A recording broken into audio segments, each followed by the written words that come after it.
Hi everyone, मैंने अभी अभी अपना यूट्यूब चैनल शुरू किया है और ये मेरा पहला ड्रामा है जिसे मैं एक्सप्लेन कर रही हूँ। आशा करती हूँ आप सबको ये ड्रामा पसंद आएगा। ड्रामा की स्टार्टिंग एक एक्सीडेंट सीन से होता है जहाँ पे हमारी मेन लीड होती है और उसके चेहरे पे खून लगा होता है। वो पानी से खून को साफ़ करती है और अपने जूतों को डस्टबिन में फेंकती है, फिर खाली पैर वहाँ से चली जाती है। उसके बाद अगले दिन दिखाया जाता है टीके लॉ फॉर्म का। टीके लॉ फॉर्म में सबसे पहले हमें सेक्रेटरी को दिखाया जाता है, अटॉर्नी ओ की। अटॉर्नी ओ हमारी मेन लीड है और टीके फॉर्म में सभी लोगों को दिखाया जाता है। वहीं पे एक आदमी होता है जो अपनी फ़ोटो खींचकर इंस्टाग्राम पे डाल रहा होता है और कहता है कि मैं टीके लॉ फॉर्म में काम कर रहा हूँ। उसे सेक्रेटरी देख लेती है और कहती है कि जब तक तुम इंस्टाग्राम पे पोस्ट कर रहे हो, टाइम वेस्ट कर रहे हो, उतनी देर तुम काम भी कर सकते हो। और वो कहती है अगर तुमको अटॉर्नी ओ के साथ तो तुम्हें मेहनत भी करनी होगी। और उसके बाद ये बात वो सबको कहती है। फिर हमें अटॉर्नी ओ का दिखाया जाता है। उन्हें एक अगला केस मतलब एक नया केस मिलता है जिसमें होता है कि असेंबली में एक आदमी घुस आया होता है और वो बोल रहा होता है अमीर गरीब और इन सब के बारे में। कहता है कि महंगाई इतनी ज़्यादा बढ़ गई है कि हम क्या करें, हम मर जाएं।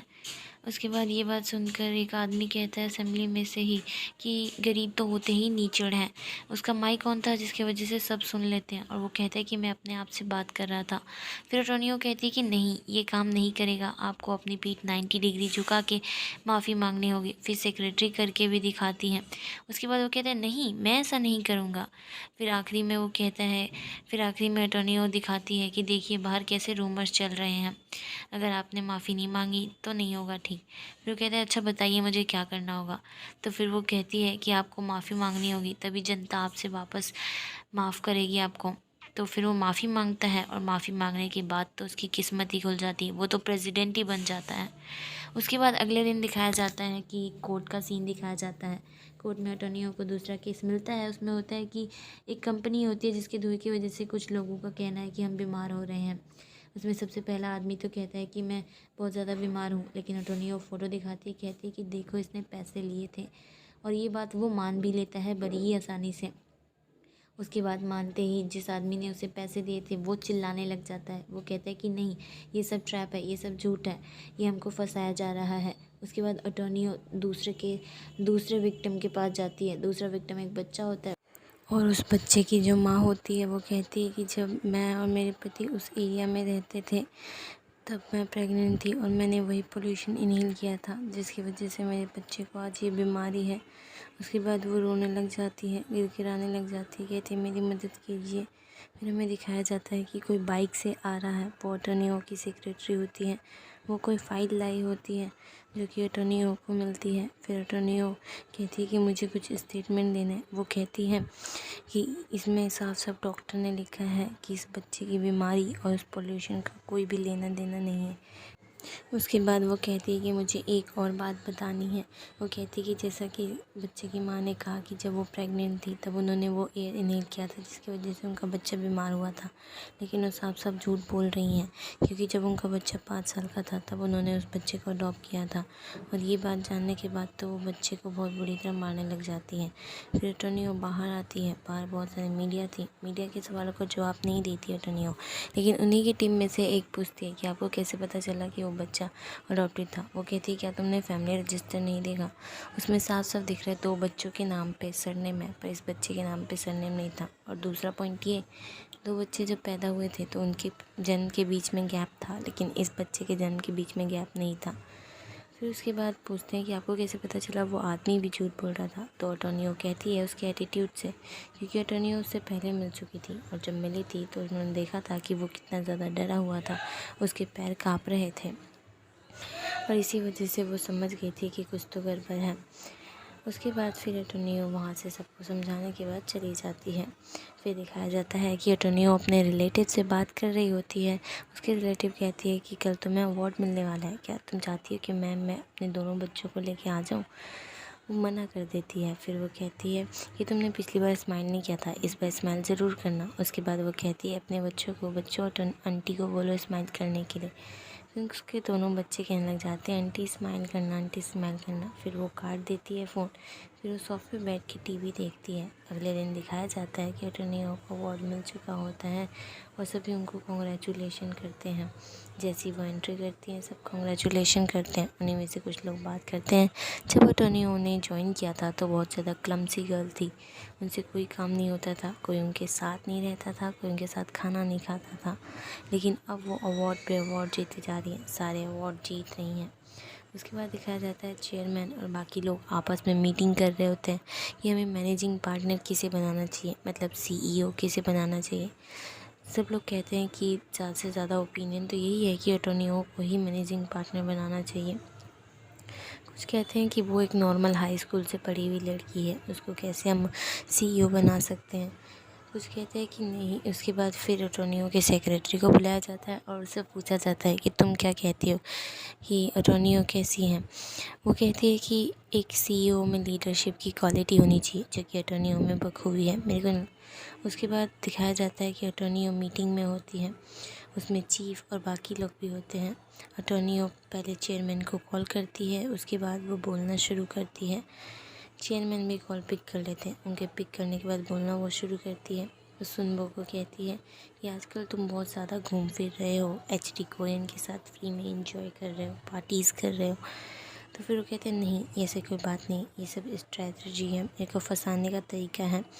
उसके बाद फिर वो कहता है कि नहीं, तुमको क्या नहीं पता, तुमको क्या रूमर्स नहीं पता, सब मेरे को सीईओ बनाना चाहते हैं। फिर अटॉर्नी ये बात चेयरमैन से पूछती है, चेयरमैन कहते हैं कि नहीं, मैंने ये डिसाइड नहीं किया। उसके बाद सुनबो बाहर चला जाता है और फिर अटॉर्नी सबको अंदर बुलाती है। फिर अटॉर्नी चीफ से पूछती है, आपके पास तो बहुत सारी फ़ाइलें होंगी छुपाने, आपके पास तो बहुत सारी फ़ाइलें होंगी काम करने के लिए।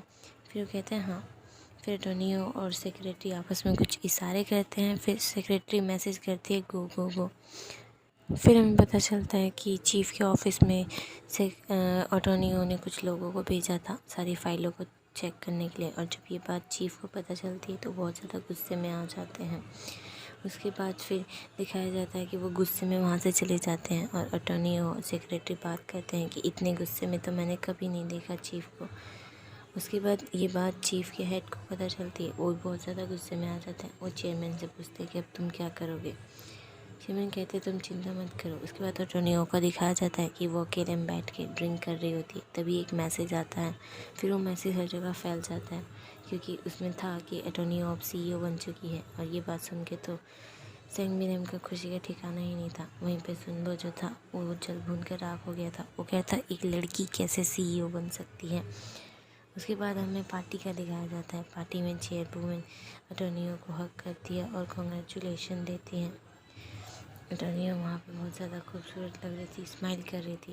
उसके बाद अगले दिन का दिखाया जाता है, टीके लव फॉर्म का दिखाया जाता है कि अटॉर्नी जब आती है तो सभी उनको देख के कॉन्ग्रेचुलेशन करने लग जाते हैं। वो जहाँ से गुजरती है लोगों को देखते हैं, सर झुकाते हैं। उसके बाद जब वो अपने ऑफिस में जाती है तो सेंग मिनम भी उन्हें फ्लावर देती है और कहती है कॉन्ग्रेचुलेशन सीईओ। और उसके बाद वो कहती है कि आपने देखा कि आर्टिकल क्या छपा है, आप पहली लेडी हैं जो एक सीईओ बनी है, वो भी एक लॉ फॉर्म की। उसके बाद कहती है आपको पता है कितने सारे रिक्वेस्ट आए हैं इंटरव्यू के लिए।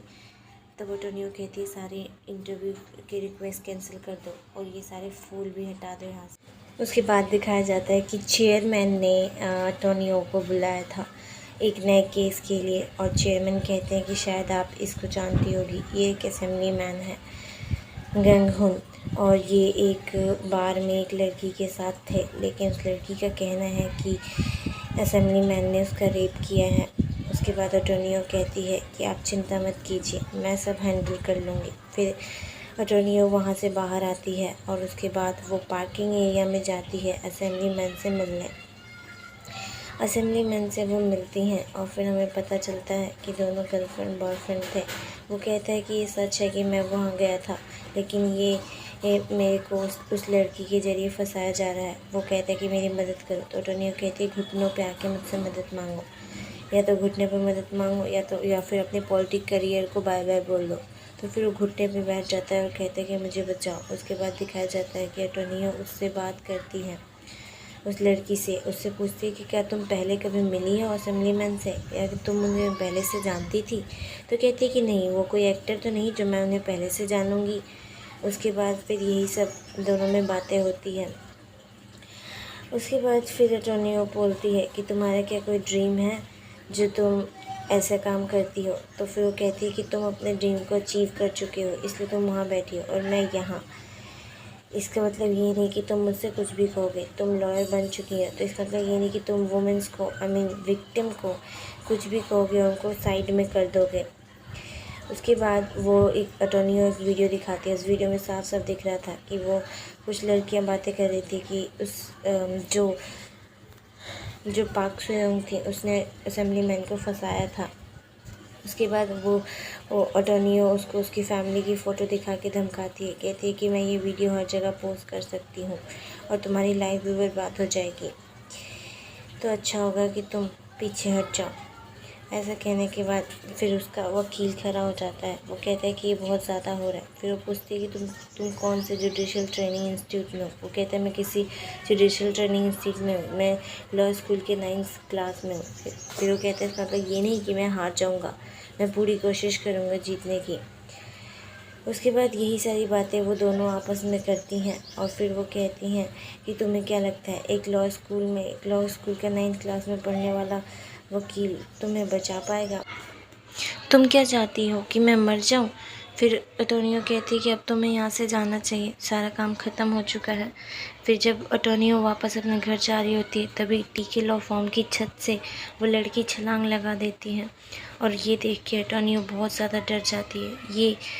ये वही सीन है जहाँ से हमारा ये ड्रामा शुरू हुआ था। हमने देखा था अटॉर्नी अपनी सैंडल फेंक देती है, अपना चेहरा साफ़ करती है क्योंकि इस लड़की का खून अटॉर्नी के चेहरे पे आ गया था।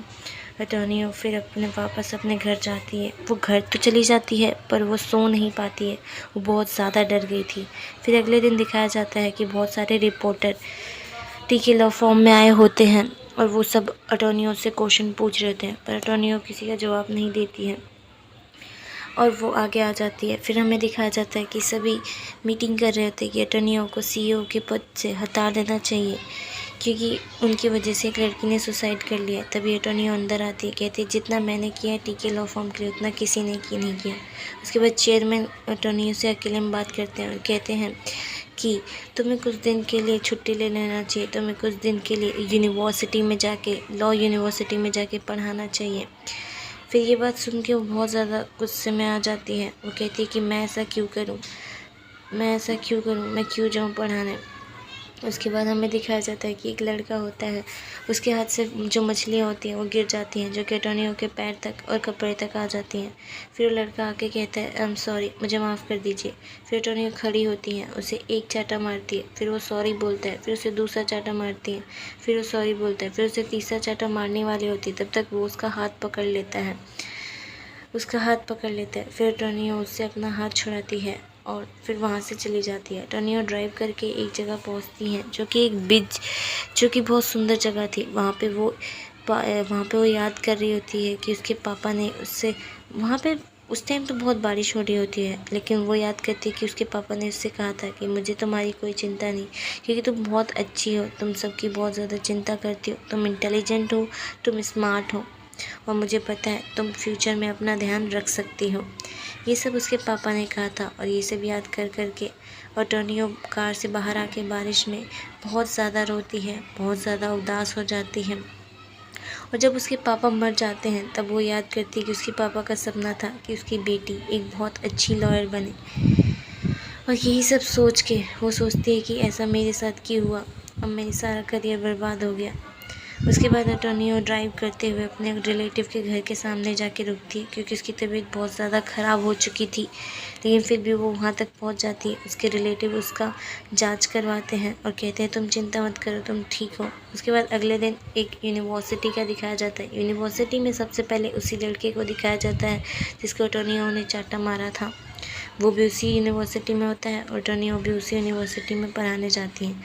सभी बच्चे बैठ के टीचर का इंतज़ार कर रहे होते हैं जो कि हमारी अटॉर्नी थी। और जब अटॉर्नी आती हैं तो पहले तो वो सभी बच्चों को ध्यान से देखती हैं। ध्यान से देखने के बाद बोर्ड साफ़ करती हैं। बोर्ड साफ़ करने के बाद अपना नाम लिखती हैं और लिखती हैं कि मैं कभी भी अपने क्लाइंट को जेल नहीं जाने देती। ये लिख के वो कहती हैं कि यही आज की हमारी क्लास की शुरुआत है और यही आज की हमारी क्लास का एंड है। ये लिखने के बाद वो बाहर चली जाती हैं। फिर जब वो बाहर चल जाती है तो वो लड़का भी बाहर चला जाता है और कहता है कि आखिर हम वापस मिल रहे हैं ओसुजे। और फिर ये एपिसोड यहीं पे ख़त्म हो जाता है। अगर आपको मेरी एक्सप्लेनेशन अच्छी लगे तो प्लीज़ लाइक करना, शेयर करना, सब्सक्राइब करना। Bye bye.